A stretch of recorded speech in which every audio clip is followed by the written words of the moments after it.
Hello, you're watching GMT on BBC World News. Our top stories. Italy's president steps in after the proposed coalition government collapses, but he's facing calls for his impeachment after vetoing a Eurosceptic for finance minister.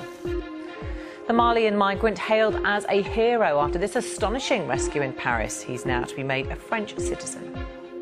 After the Irish Republic votes to liberalise the abortion law, there are calls for Northern Ireland to follow suit.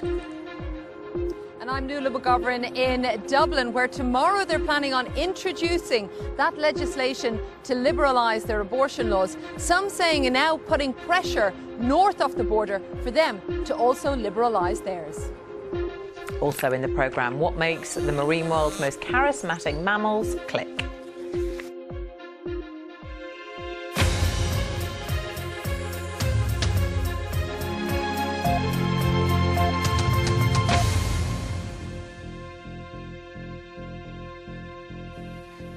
Hello, welcome to GMT. I'm Samantha Simmons.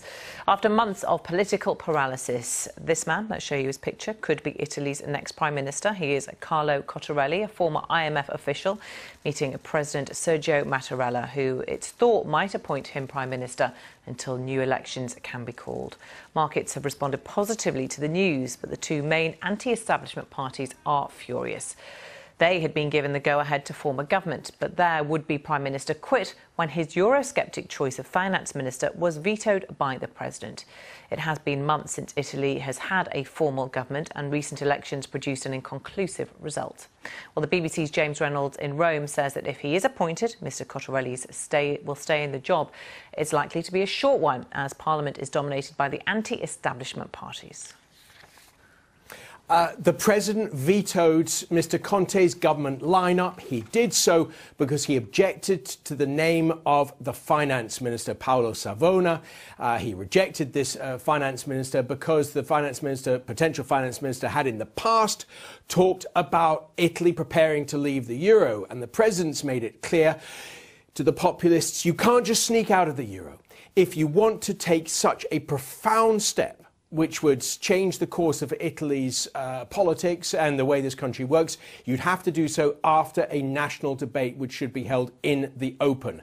Essentially now there is a standoff between the president on the one side and the populists on the other. A lot of people think this will only be solved by an early election. And is that what's likely to happen now? And if so, what could that look like? Well, that won't happen right now because in a few minutes' time, Italy's president is meeting Carlo Cottarelli, an economist who's worked for the IMF in the past. Many people here believe that the president will ask Mr Cottarelli to become a stopgap prime minister.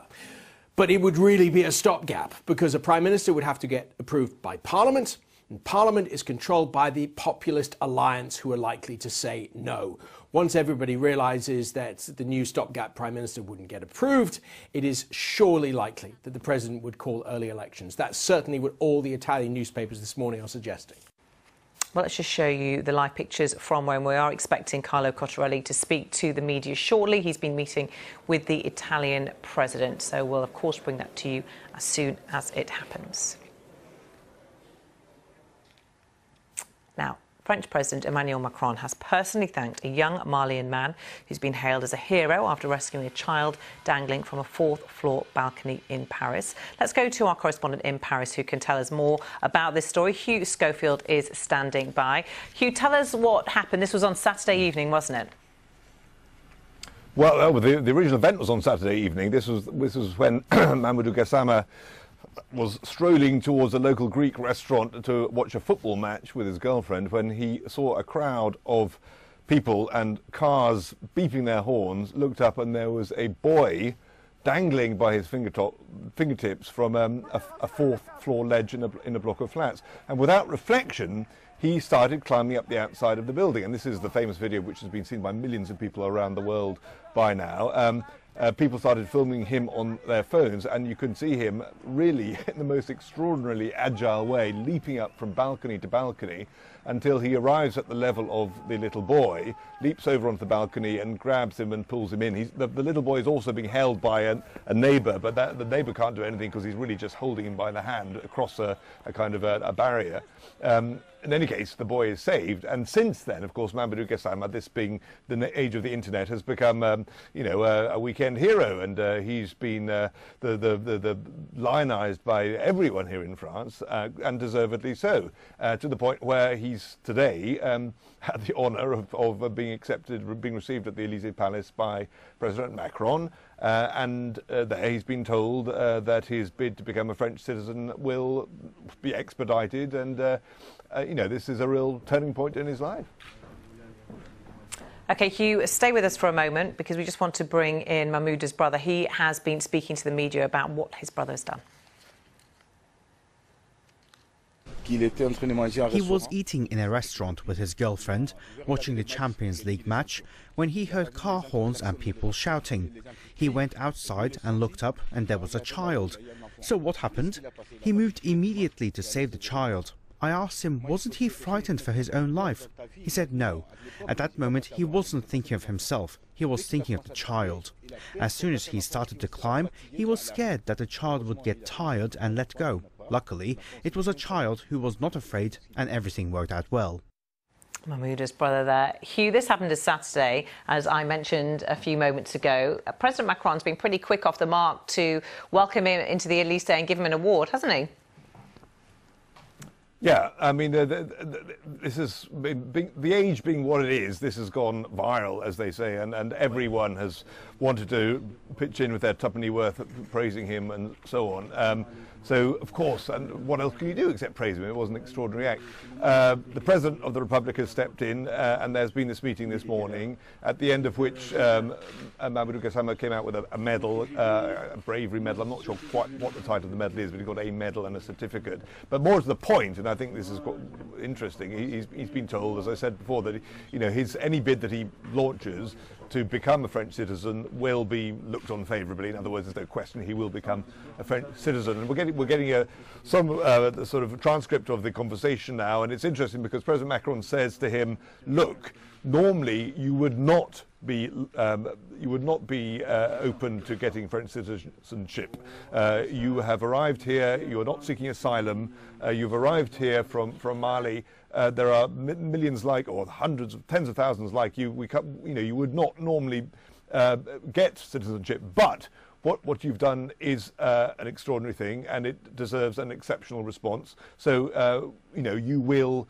When you make the démarche to become a citizen, it will be looked on favourably. It won't happen tomorrow. He's got to go through all the procedures. But essentially, it means that he will get French citizenship, which, of course, is what he's come here for. I mean, he came, like many other migrants, along that very, very arduous route through Libya and across on the boat to Italy and up to France. He's living in France on Italian papers, which will run out. So they're not technically illegally here. He's certainly not in a regular position. And now that is changed, and he will not just become a kind of regular migrant with papers, he will become a French citizen.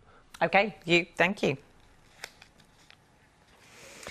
Now, the Irish Republic's decisive vote to liberalise the law on abortion has put fresh pressure on Northern Ireland, where abortion is banned except in very specific circumstances. But Northern Ireland's executive body has been suspended for the past 18 months, which means there's mounting pressure on the British Prime Minister Theresa May to consider legislation from Westminster. Let's take you to the BBC's Nuala McGovern, who's in Dublin. Nuala.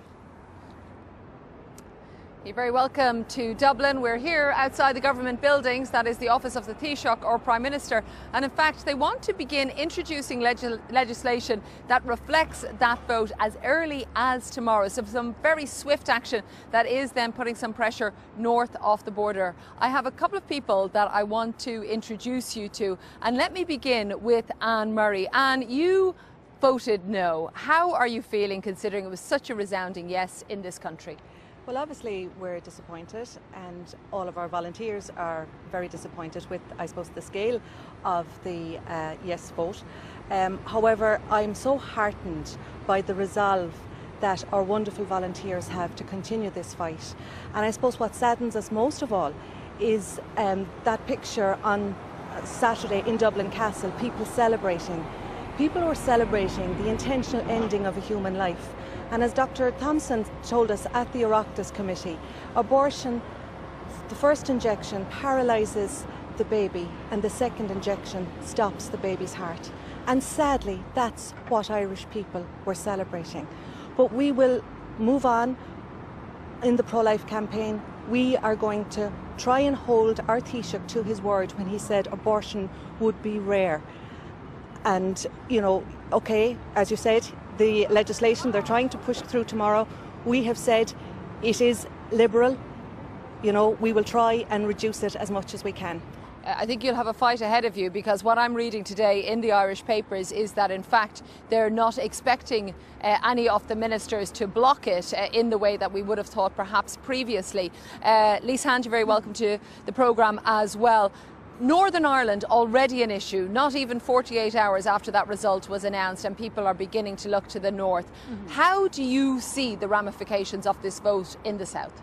Well, you're right. Everything is moving extremely quickly. In fact, moments after the result was announced, Gerry Adams and Mary Lou MacDonald, the former and current leaders of Sinn Féin, were holding up a plaque on stage in the Dublin Castle saying the North is next.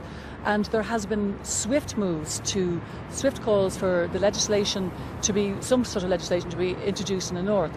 Now, it puts Theresa May, the Prime Minister, obviously in a terrible position, because she's relying on the DUP, who would be ardent anti-abortion campaigners to, for anything to be introduced in the North, and of course she's relying on them to prop up her government. Now, the one thing I think that is quite interesting is both Arlene Foster, who is the leader of the DUP, and also Michelle O'Neill, who's the leader of Sinn Féin. They both agree on one thing, and this should be an issue for the devolved Stormont Parliament to deal with, rather than a directive or legislation being brought in directly from Westminster. But of course the problem is there is no devolved Parliament in Stormont. We've been out, it's been in abeyance now for nearly a year and a half. So, but the pressure is definitely increasing on the North to look at this issue and to do something about it.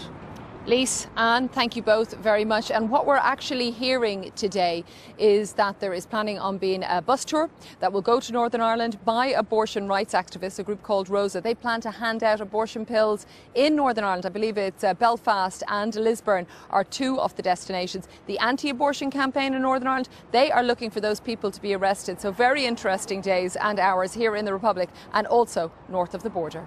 OK, Lula, for now, thank you. Let's take a look at some of the other stories making the news now. And Malaysia has made its largest ever seizure of crystal methamphetamine. Officials say almost 1.2 tonnes of the drug was disguised as tea in a shipment from Myanmar. 6 suspected traffickers have been arrested. Crystal meth is a highly addictive synthetic drug, also known as speed.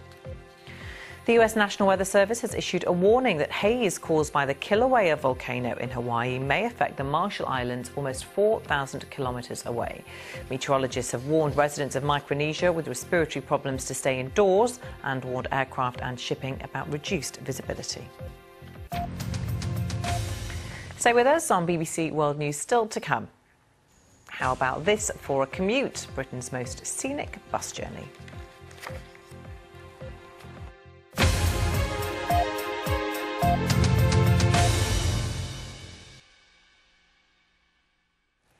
The two main candidates in Colombia's presidential election have gone through to the second round. Katie Watson reports. The results of this first round sum up the political scenario in Colombia, a society that's deeply polarised. Iván Duque was always expected to go through to the runoff. He's a man who represents traditional politics. He's criticised the peace deal agreed with the former FARC rebels as being too lenient, striking a chord with many conservative voters. The issue of security always wins votes in Colombia, and Mr. Duque knows it. I want to govern Colombia without looking back, but rather towards the future of our country. I want a country with legality, a frontal struggle against corruption. But in the second round, he'll go head-to-head with this man, a politician on the other end of the political spectrum. Gustavo Petro is a former mayor of Bogotá and a former member of the M19 guerrilla group.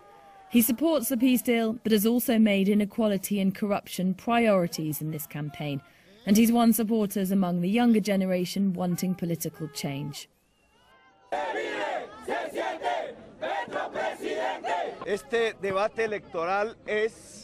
This electoral debate is between a corrupt establishment and free citizens. Our children's future depends on who wins. Mr Petro, though, has his work cut out, convincing a traditionally conservative electorate that he could offer a new beginning. His critics have warned his leftist policies could turn Colombia into a new Venezuela, a scaremongering tactic that's played on fears of Colombians during the campaign. No matter the result next month, the fact that these elections took place in a country no longer in conflict was symbolic. Sunday felt very different. War may no longer be raging in Colombia, but the debate over the peace agreement still is, and whoever wins next month will determine its ultimate success.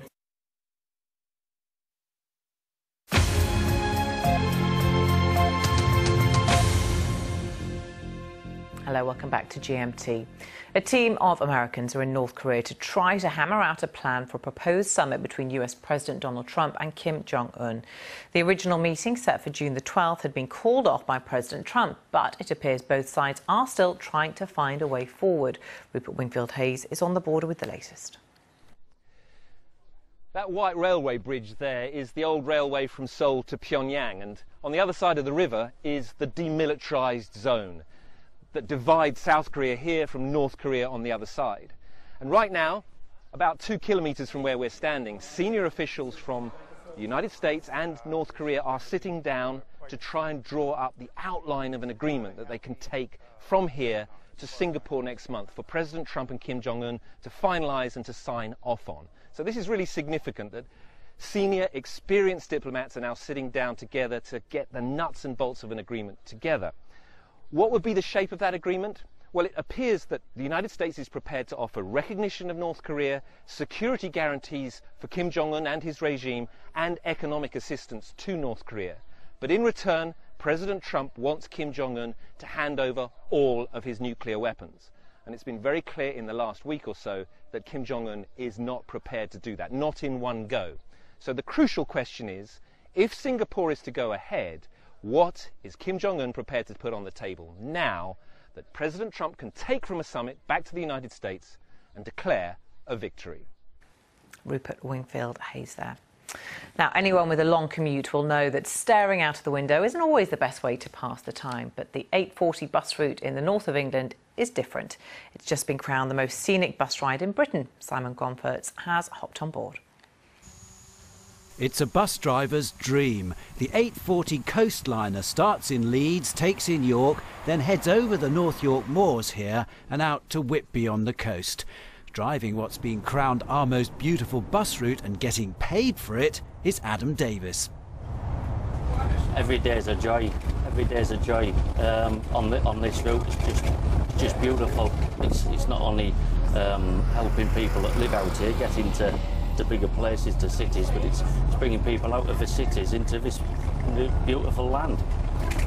It's always nice when you see a Whitby come up on your rota. This award for Most Scenic Route was thought up by Paul Kirby to drum up more interest in bus travel as funding is squeezed ever tighter. Rural communities many of them do need the bus services. They are a lifeline for many people because they don't have cars or they don't have access to cars, or the elderly, for example, they can't drive anymore. So that's why it's important to bring publicity to especially scenic routes like this one. You going to York, love? Ticket sales pay for this service, but only partly. Whitby, that's lovely. Thanks very much. It depends on public money, council subsidy over the winter, also the bus firm being reimbursed for letting on all the trippers with free bus passes. For anybody who hasn't got a car, or anybody who hasn't got a driving licence, it's the only way to get out and about in the area. If you didn't have the bus? Well, if we didn't have the bus, we wouldn't go half of the time, because you'd only use the car because of the fuel price and everything. You'd only use it maybe once a week or once a fortnight to try and save on the fuel. Because I have epilepsy and I can't drive, it is very important to me that there are these bus routes so I can get to places like Whitby that I've been coming all my life. This is a trophy service. It's scenic, it's popular, so it survived. But that's not the case with a lot of bus routes. Bus funding's been cut by a third in the last 8 years, and it's often the rural, most needed services, the ones that people don't have an alternative to, which tend to suffer. Last year, over 500 routes in England and Wales were reduced or completely withdrawn. In Whitby, volunteers have stepped in to provide services up to the places on the moors where people feel abandoned. Every moors bus will have one of those. Eden Blythe is one of them, rebadging local buses and paying with donations. I think that somebody like us will always be needed, and we're happy to do it. But we don't really want to have to keep taking over failing bus services, because that shouldn't be the case, should it? It's all the more reason then to cherish remaining routes like the 840, on which you can go where you need to while soaking up the views. Simon Gompertz, BBC News in North Yorkshire. As a Yorkshire lass, I can confirm it's a stunning part of the world. Now, the World Cup kicks off in Russia in just over 2 weeks' time, but it's not the only international football tournament about to take place. What's known as the Stateless World Cup starts in London on Thursday. It's organised by CONIFA, an organisation for states, minorities, stateless people and regions which want to play football but which are not affiliated with FIFA. Nalini Sivasatharasan has been to meet one of the teams. Preparing for the biggest footballing event of their lives at one of the best training grounds in the country. For twins Arjun and Umar Purawal, this is very different from their day jobs back in Sunderland, where they run a sports coaching business in schools. We obviously play together since we were kids. We've both been selected for the Punjab. The CONIFA World Cup takes place every 2 years, and this year it's happening in the UK, with players from around the globe competing against each other to be crowned stateless world champions. And for many of them, this tournament is more than just about football.